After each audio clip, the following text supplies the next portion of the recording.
Junior Championship. So get in the chat, like and subscribe. You know what to do. Let's go.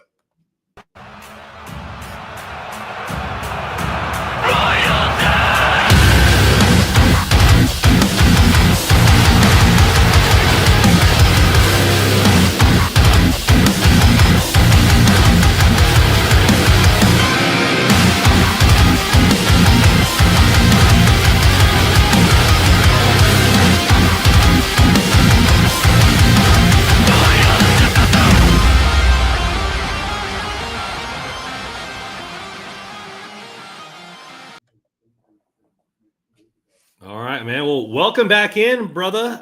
It's been a while. How you been? Yeah. Oh, great. Thanks for having me on again. And I still one of the best intros on YouTube right now. That thing is crazy. Yeah, thank you for that for Ezera. Their new song "Blind" out now. Anywhere you listen to music, so go check them out. Give them a follow. It's pretty special. A little custom song. I like it there. It always reminds me because it's like there's a lot of cup lifting there, and it's been a while since the Kings have done that. It's like the Kings are kind of in a similar boat where they need an impact winger at the deadline, and Marian Gaborik holding up that trophy kind of brings that back memories. We need a perfect trade like that to bring this team to that next level. Absolutely. Well, we're not going to be talking Kings hockey. Well, not too much. We're going to have to talk some prospect stuff. We're mainly talking about the draft, kind of taking a break from the season, seeing where the draft is shaking out. And a big part of that is the World Junior Championships. Team USA, back-to-back champions, I believe for the first time ever. So move over, Canada. This is our sport now. And but it was a tournament where the Kings fans didn't really have a lot of prospects playing in it. And like years past when we had 7, 8, 9, 10 players, like in your rebuilding team, like there was a lot more emphasis on it from the Kings fandom. But this tournament kind of captured our my heart a little bit. A lot of upsets, especially with the Latvia one, and a lot of good storylines that I didn't really think that were going to happen. What was your overall impression of the tournament and maybe some of your favorite moments? Well, I mean, you know what? U.S. winning back-to-back goals is unreal. And I've been saying this for a long time. The Americans are coming in terms of hockey. Their program, I'm like I said, I get to go to a lot of the NTDP, their development program games. So I get to see what's going on. And let me tell you something. Their program's unreal. They're pumping out great players, great team. The U.S. team was great this year. Obviously I'm a Canadian, and so Team Canada kind of didn't do so well. Farewell. We got bounced again in the quarterfinals by Czechia 2 years in a row now. So I mean, here lots of talk about what does Hockey Canada need to do in terms of the World Juniors, especially in the development in general. So it kind of stung a little bit. But I'm a big fan of the U.S. program, so I was kind of happy for them. I've said this before: if Canada gets eliminated, I always go for the U.S. next. So, congrats to them! Great tournament to them. And you mentioned Latvia, yeah, they played well. They beat Canada in the preliminary games, and that kind of stung. But your boy Carter George, one of the prospects, the LA prospects, he was the bright spot for Canada this year. We'll talk about him in a second. But yeah, like in Finland, making it to the finals and losing, in OT that's another great storyline. So yeah, there's a lot of fun stuff happening at the World Juniors. So I enjoyed every minute. I love the World Juniors. Favorite time of the year for me for hockey. So you're talking about Team USA there and kind of how they've kind of built a factory over there, with the development program. And a lot of people say that Finland is the best hockey country because of the amount of players that come out of such a small country, and they always seem to play as a team regardless of who's on it. Like they play Finnish hockey, quote unquote.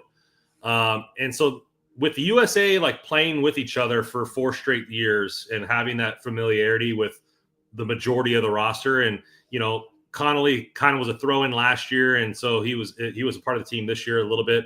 But for most part, the team is cohesive for several years in a row. And then Finland plays Finland hockey. Do you think that gives those types of teams an advantage, having maybe a little bit more chemistry right off the get instead of Canada, where you're throwing a bunch of these stars together? Yeah, absolutely. I mean, a lot of the prospects on the U.S. team, they've already played with one another at one point in their hockey careers, whether it be the development program or even, international tournaments and stuff like that. So there is that familiarity of the prospects, and that helps. You know what I mean? When you go into a tournament and you already kind of know a lot of the players and what their tendencies are and stuff like that, it helps, you know, for that cohesiveness that you need in a small tournament or a fast tournament like this. Finland, same thing. I think that they do a lot of international play together. They put the kids together a lot, and so that helps them. And like you said, Canada, well, you know, one of the things was like the pre-tournament procedure, how they Canada went about it this year. They typically go like a top 6, bottom 6 type players. You got the grinders in the bottom 6 and the stars in the top 6.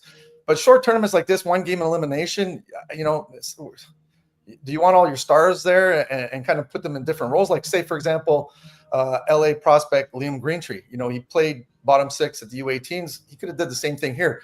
But if you need a little added, you know, scoring, then he can climb up in the top 6 position and would fit in perfectly. So yeah, the familiarity is great for these prospects for these tournaments.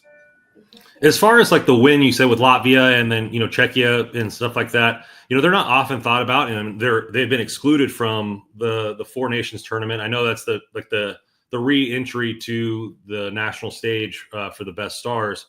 But are these other smaller hockey countries in Europe growing as fast? I mean, we saw Germany take that first step a couple years ago, and now these other small countries are taking their steps. What have you seen from those smaller hockey countries in the growth of hockey? Yeah, I mean, so again, it all starts in the grassroots, right? And I think that a lot of these smaller countries, they're putting in a program that starts, you know, 3, 4, 5 years old and works its way up, and you know, try to get players to, you know, get on the same stage at some point or another internationally. So it helps out overall, right? And like I said, you've seen it with, you know, Latvia and Germany and stuff like that, especially Latvia. They've been playing great hockey lately. And so, yeah, it does help out. And I mean, at the end of the day, though, you know, Canada still pumps out some of the best players. You know, Bedard could have been there and Celebrini could have been there, and they weren't because they're, you know, both in NHL. And then you got, you know, guys coming up like McKenna played really well at this tournament. He's going to be, you know, 2026, probably first overall pick. And then we got another player named Landon DuPont, who's going to be a 2027, probably first overall pick. So at the end of the day, it's, you know, for smaller tournaments like this or fast tournaments, you know, short tournaments, you know, that team aspect is important, obviously, when it comes to, you know, one game eliminations and stuff like that. With the Four Nations tournament, if I'm going to kind of see that, you're going to see all the top stars there, you know, barring injury. Is that dynamic going to change for Team Canada, or is like, did you like the way they picked the roster, like the roster that they have, or do you think it's kind of something similar that happened this year with the World Juniors? Yeah, I think it's actually similar to the World Juniors. They got the top 6, bottom 6, but when you got, you know, countries that are starting to, you know, become on par with Canada, you gotta, you know, I'm more of a run and gun kind of guy that I like. I think that they should pick the, you know, the best players, and you can put these, you know, stars and role players. They can manage that, but you can't put role players into star positions, right? So, you know, and I just don't understand it, but I get it. But, you know, in years past, Canada was just so strong that they could put 2 teams in any tournament and they'd fare well, right? But now, like I said, the Americans are coming, the Finns are coming, the Swedes are really good, like Czechia. you gotta, you know, put your best assets, I guess, into each tournament, especially short tournaments. Well, there was, like I said, lots of moments in there, and then there was some stock rising and stock falling overall in the tournament. You know, before I get to players outside of the Kings, let's start with the Kings prospects here. You mentioned Carter George being probably the star of the 3 prospects that were in there. How did you think he played in for Team Canada, and would he be a first round pick if people knew that this is what they were getting? He played great. Like, I mean, you know what? You can't blame Carter George for any of the losses that Canada had. He kept them in it. We just couldn't provide any offense to back him up.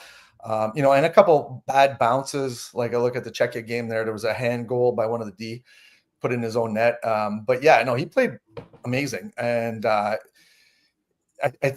think that in terms of, you know, would he be a first rounder? Hard to say. You know, goalies tend to kind of slip into the second round unless they're, you know, super talented. And He's only 6'1". Goalies, they typically want 6'3" plus in terms of, first rounders and stuff like that. So it's hard to say, but he played awesome. Like I said, I thought he was the best player on Canada overall. So yeah, he definitely, in terms of stock risers after a tournament, he was one of them, especially because he plays on Owen Sound in the OHL right now. It's a weak team. So he's getting peppered a lot and, not getting that offense, just like Team Canada and World Juniors. Another goalie in between the pipes was Hampton Slavkinski. He plays for Team USA. He was the backup goalie for this tournament, having a great year in college.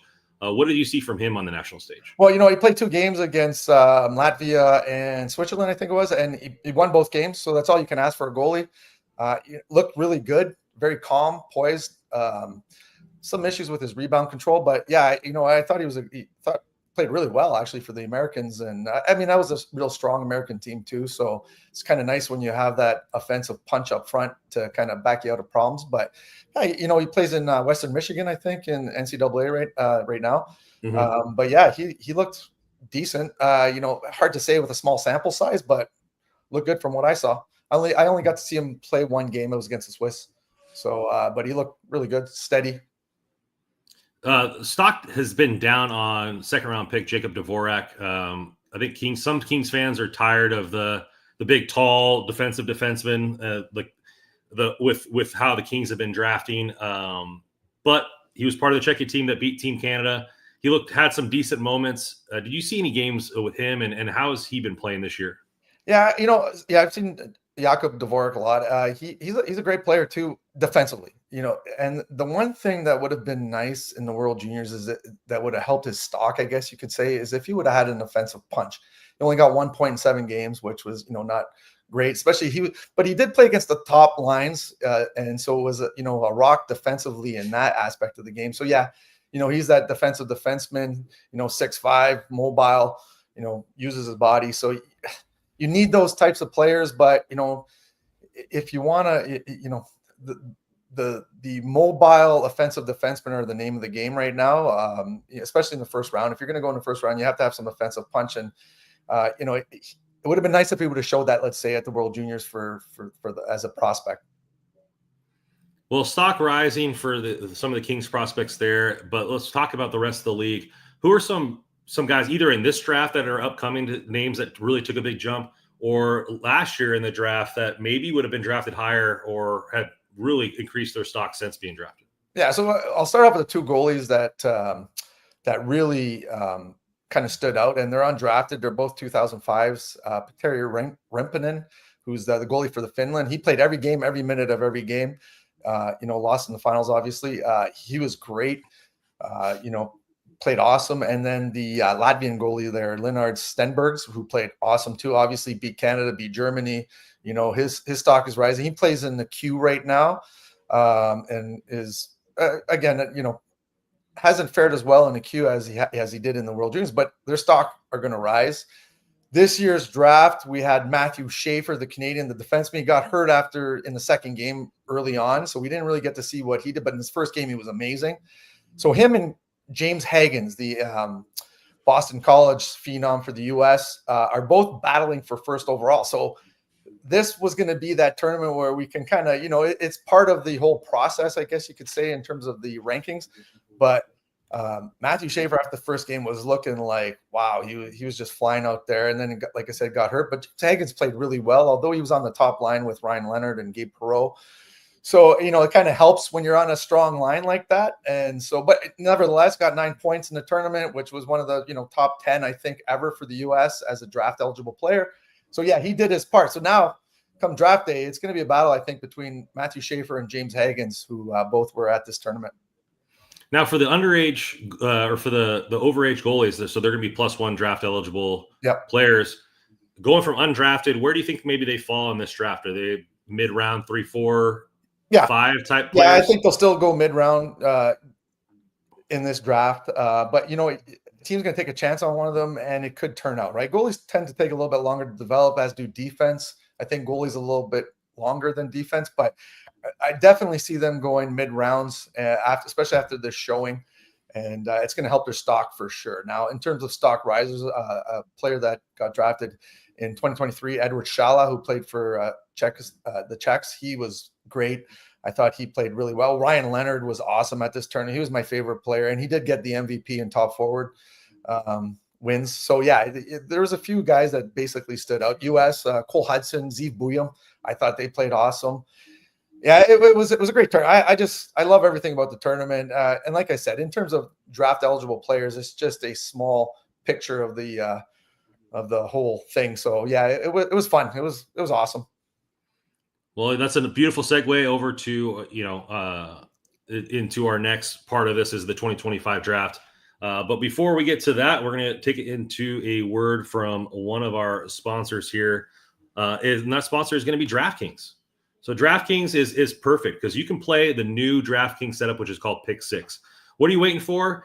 You better get on it. The playoffs are here and the time is running out. As an official daily fantasy sports partner of the NFL, DraftKings does the fantasy sports like no one else. So play better payouts on Pick Six. It's super easy to get started. Select two or more players. Choose will they'll have more or less of the stat like touchdowns, yardage, sacks, or more. Pick Six is available in most states, including Missouri, California, Texas, Georgia, and more. DraftKings is making it even sweeter for first-timers. New Pick Six customers can bet $5 and get $50 in Pick Six credits. Win more cash on Pick Six. Download DraftKings Pick Six app now and use code THPN. That's code THPN for new customers to play $5 and get $50 in Pick Six credits. Only on DraftKings Pick Six. The crown is yours. Gambling problem? Call 1-800-GAMBLER. Help is available for problem gambling. Call 888-789-7777 or visit ccpg.org in Connecticut. Must be 18 plus age. Eligibility restrictions by jurisdiction. Pick Six not available everywhere, including New York and Ontario. Void where prohibited. One per customer. Bonus award is non-withdrawable. Pick Six credits that expire within 30 days. Limited time offer. See terms in picksix.draftkings.com/promos. So getting on to the 2025 draft, I'm looking at here. You talked about Higgins. You talked about Schaefer. Another one that I'm seeing on top of a lot of people's draft board is right winger from Mississauga, Porter Martone, 6'3", 207, big boy winger. What are we seeing from him, and do you really think he has a chance to hit the number one overall pick? I've had him in the fourth spot for pretty much the entire season. I've seen him live a lot this year. Yeah, he's a little bit slow in terms of his foot speed and stuff like that. And he was, at the World Juniors this year for Canada, he was kind of played sparingly. He was a healthy scratch a couple games and stuff like that. In the quarterfinals there, he got a goal, nice tip in deflection. But yeah, the foot speed is not there, which can kind of be problematic, especially if you're going to be like a first overall pick, right? You have to have kind of all of the attributes that you need to be a first overall guy. And he's also a 2006 birthday. So he's kind of could have been in last year's draft, but missed it by a couple months. But yeah, you know what? He's a great player in the OHL right now. He's actually dominating. He's got the best points per game in the OHL. Actually, Liam Greentree leads the OHL in points right now. He's got 72 points in 40 games, on pace for 120 plus points for the Windsor Spitfires. So yeah, that's a nice pickup there. Late 20th pick for LA. I remember we had talked about him last year. I said, if you can get Liam Greentree in the 20s, that's going to be a steal. So yeah, he's actually progressing well, like you want in a draft eligible player. Yeah, Porter Martone, I don't know. I don't see him going first of all, unless a team that has like two stellar centermen think that they can work on that foot speed, and then he might jump up to first overall pick. They have similar stock profiles as far as Liam Greentree. His big thing was foot speed and play speed, but he had great hands, great shot, was a great teammate. It seems like they're kind of identical as far as their strengths and weaknesses.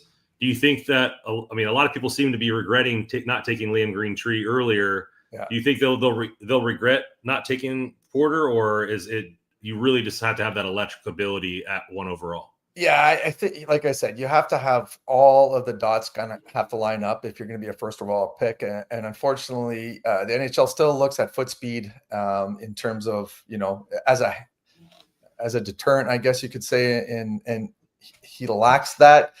Like I said before, you can work on that, no problem. But what's his ceiling in terms of foot speed, right?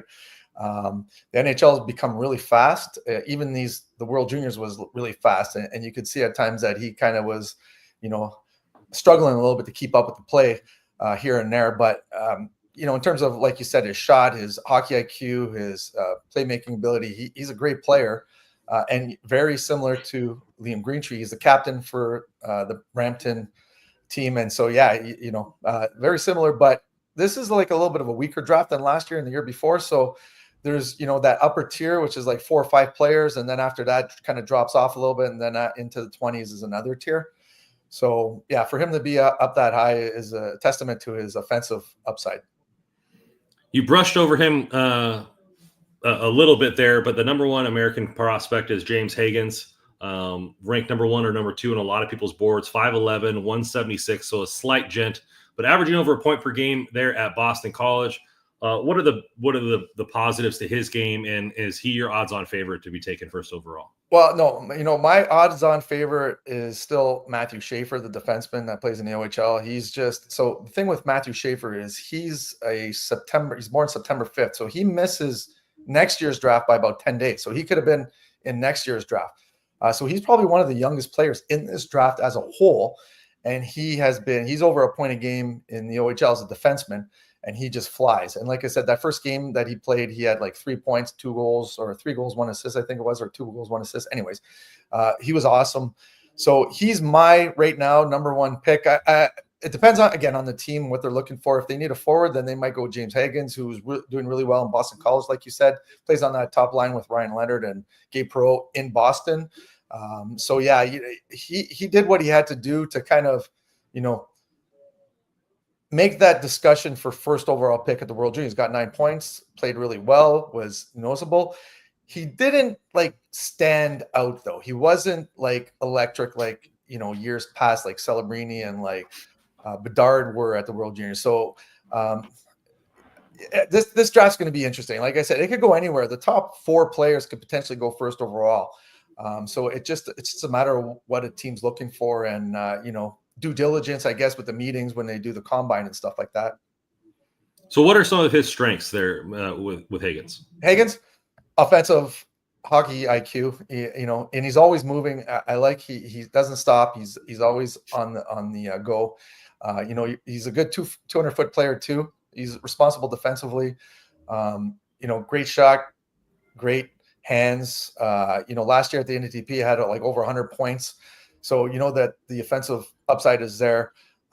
They say he's kind of like a Jack Hughes 2.0. But yeah, he overall he's got all of the things that you look for. And the only thing is he's 5'10", 5'11", 5'10 and a half, I think, as a centerman. So the NHL they like plus 6 feet forwards, especially if you're going to go first overall, and you got to be really special to be first overall under 6 feet.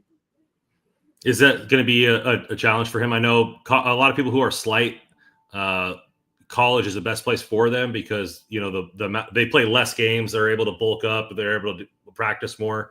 Do you think he'll stay one more year at Boston College, even if he's drafted first overall, to get bigger and stronger before going to the NHL? How do you think the NHL views him?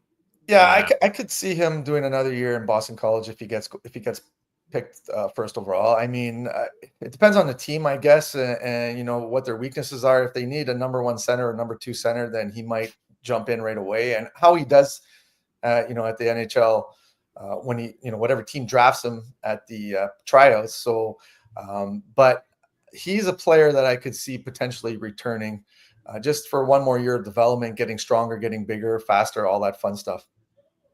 If there was a weakness in his game, where would you say it's at? The size? A lot of turnovers. I noticed that in college, he tends to try to force plays a lot, which, when you get turnovers, it leads to, odd man rushes and opportunities for the other team. So that's one of the things that I've noticed watching his games this year. He didn't do it so much at the World Juniors. There was a few times that he did, but at the college level, a lot of turnover, and his physicality. He's not a real physical guy, but like you said, he's slight. He's like 170 pounds or something like that. So those are things you can work on. Obviously, just slow the play down a little bit and bulk up. Let's dive deeper into Schaefer there, your number one overall prospect. Is he a prototypical offensive defenseman, or is he a full package? Yeah, he's a full package. He's 6'2". He's one of the fastest skaters in this draft as a defenseman. Loves to activate, join the rush. Great defensively too. When you have that speed and if you cheat a little bit, you can typically catch other players with your speed. So he's got an offensive upside. Obviously, he's well over a point a game as a defenseman in the OHL. Was over a point a game at the World Juniors. So yeah, he's a full package, and he's got a little physicality to his game. So you know what? All of those things are positives when you're a defenseman, especially when it comes to the draft. And like I said, one of the youngest, if not the youngest player at this draft. Next one available in the top there is Michael Misa. Preseason was a favorite for first overall as well. 70 points in 36 games so far. Plays for Saginaw. What do you see from the center/winger? Yeah, I've seen him a lot. I've mentioned this before. I have a buddy whose kid plays on Saginaw, so I see a lot of their games. I was at the Memorial Cup, all the games there, and so yeah, he's the real deal as well. He's 6'1", so he's a big centerman and can play the wing, as you mentioned. Has the offensive touch. This year has actually the last year he was good defensively too. Played a little bit of a minor role with Saginaw. This year's played a major role with Saginaw as the top guy there, I guess you could say. And he, covers the ice well. He's got a little bit more physical to his game, less turnovers this year, great skater. So yeah, no real weaknesses, but yeah, I don't, it's tough. I got him ranked 3rd overall. I got Schaefer number 1. I got Hagens 2, Misa 3, and Porter Martone 4. But yeah, it's just one of those things where I think it depends on, team's preference and stuff like that. Let's switch over to a little bit of some international players. The top 2 Swedes in this year's draft are going to be Anton Frundell and Victor Eklund. What are you seeing from those two center and wingers, and how do they kind of transition to this year's draft? Well, so Victor Eklund played at the World Juniors, and he's that motor that doesn't stop. He's just buzzing around the ice, causing havoc along the wall, and always in other teams' business, I guess you could say. So yeah, I like his style of play. Is the offensive upside there? That's the question. Whereas Anton Frundell, so he's younger. Victor Eklund's an 06. Anton Frundell's an 07. Anton Frundell just played at the U19 Challenge, which is kind of like a showcase for draft eligible players, especially international ones, and he tore it up. And so yeah, he's that big centerman, 6'2", 6'3", can skate, got some nice hands, plays in the Swedish top men divisions, doing really well there. Personally, I like Frundell just a smidge more than Eklund. It's personal preference, I guess you could say. I think there's a little bit more upside for Frundell as a big centerman. Ironically, both teammates for Drew Gardens there. Yes, yes. So it'll be. I'm sure they'll be happy for each other when their names get called. Oh, absolutely, yeah. In the first round. Speaking of going into maybe a player that we didn't get to see at the World Juniors because of the world climate is Ivan Rabukin. He plays for Dynamo Moskva over there in the NHL, the top-rated Russian in this year's draft. How much have you noticed from him? What are the words around other scouts and other hockey minds about him? So actually, he just made the move over to Muskegon. He's playing in the USHL now. Okay. First game, pops 2 goals. So you know what? Welcome to North America, and did what he had to do. So the Russian factor is real because no live viewings, and you just go based on video. And the MHL, where he played in the junior league in Russia, is kind of a weaker league. So you don't really hard to kind of distinguish how well he's playing but he wasn't putting up big numbers. That's the thing in Russia, but comes over here, playing for Muskegon, doing well already. So it's nice. I'll be able to see him live a few times now that he's playing in the USHL, which I'm excited about. So yeah, his stock dropped dramatically. Like we were talking top 5, top 10 for sure pick at the beginning of the season. Because last year he just absolutely tore up the MHL as a D-1 player. And this year, dropped. In some rankings, they got him, below the 20 mark. So now that he's in the USHL, we'll be able to kind of see a little bit more and how he fares against, players in North America. Who are some of your darlings of this year's draft? Maybe in the top 15, or maybe where the Kings might be picking if we don't trade our pick in the 20s.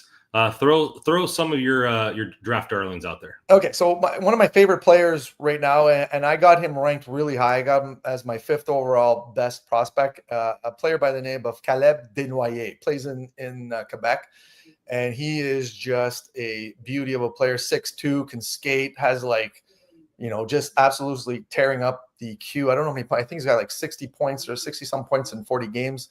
So yeah, he is doing really well. Didn't obviously get an invite to the World Juniors, but he'll be there next year for sure. I'd say he's going to be on that World Junior squad next year. So yeah, he's one of my darlings. One of my gems, I guess you could say. I've had him high for a while now, and he's starting to climb up in some other rankings, which I've noticed. So people are starting to notice him. In terms of where LA might be drafting, there's a player from the NTDP by the name of Jack Murtagh, who I really like too. He's a great player. He's 6'1", can shoot the puck. I saw him. We just had a CHL US prospect game, which it was like a crossover, which was awesome. And Jack Murtagh was the best player on the NTDP by far. So he's one of my favorites too. In terms of, again, the LA where they're drafting, another player out of the queue is Bill Zonin, big power forward, has a lot of points too. He's the kind of guy that would fit well with LA. In terms of D, there's a D in the OHL in Kitchener, Cameron Reed. He's an offensive D, really great skater. Only problem is I think he's 6 feet. So I think we're 6'1", but he's very mobile, can move the puck really well. So yeah, those are some of the players that, like I said, besides Desnoyers, those are some of the players that I would look for LA to kind of, zoom in on when come draft day. But LA likes to make some moves come draft day. So I like their style. We'll see how it works out. I like Murtaugh, Roger there. Obviously, for all the memes and all the jokes that you can make with the Lethal Weapon, he's getting too old for this draft. So I think that'd be obviously pretty fun. We can just scrap the offensive defenseman off our list because Kings don't ever want to see talent on the blue end. It seems like when they draft him outside of Brant Clark, but I like those couple of names. Man, it's been a pleasure talking to you. We're going to have you back on as the draft gets closer and we hone in on, even if we have a pick. I don't know if LA might be making some moves at the deadline with how great they've been playing as of late. Please plug your channel, man, and where people can find you. Yeah, so I'm on NHL Draft Pros. Like I said, I do all kind of prospects, NHL draft eligible prospects. I got videos on highlight videos, and I break down each of their games. So scouting reports, I guess you could call it. And yeah, so that's where you find me, NHL Draft Pros. Come check me out. All right, Mark. Thank you so much. You guys can find all of our stories at hockeyroyalty.com. Please follow us at all the things at the top of your screen there at hockey_royalty for all of you on X. Do we have a question or do we have a thank you? Thank you. Dave O says, thank you for the great prospect talk. I appreciate that, Dave. And as always on this podcast, go Kings go.